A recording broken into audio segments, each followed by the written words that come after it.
Prime Meghalaya mendagasngi ka arpulai trigu jemang kala plipai ba no ya ka office trekam hanongpo downgen kabalatip kum ka Prime Startup Hub ka jingpli ya kane ka office jong ka Prime hanongpo kalong bandang penyar berpenyajan syakipai ba ya ka te katna trekam jong ka Prime Meghalaya lawan plipai ba dau ba Jonathan Shila ku Additional Deputy Commissioner ka Riboh District kum ukongsan ha ka jingya don lang uba Kenny Star Nongrum Administrative Head ka Prime Hub u Pranjal Konwar Chief Operating Officer ka IIM CIP uba Silver Star Mansong orang ba snong nongpo ka Merisha Toy ka Central Manager ka Prime Hub nongpo ki nong sengkam sengjam bat ki riu pai ba kumban supentip ba ka Prime Meghalaya ka dei ka bala penmi da ka Sarkar Meghalaya House Name R1000 khat khandai ban kersan bat kentiu ya ki nong sengkam sengjam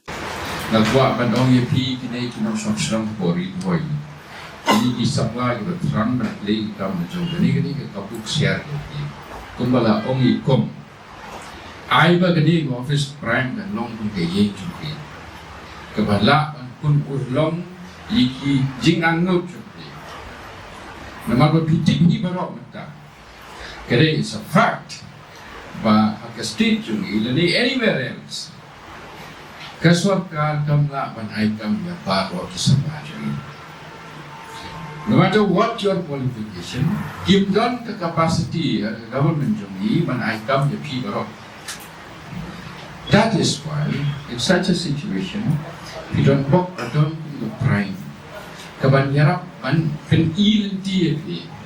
man ayah motivation, man ayah exposure, man ayah training, kajing salok lang gumro pila man pensan yaki business. Kagani ka kumakaong kani ka kabuksya ni kinong song bori boy pa na katuyupi bandra kani ka kubor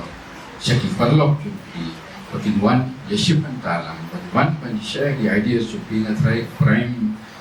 will be able to help you and yarap yupi pan pensan pan penhe pan penkiu yaki business ideas jupi tingi na office jom DC ni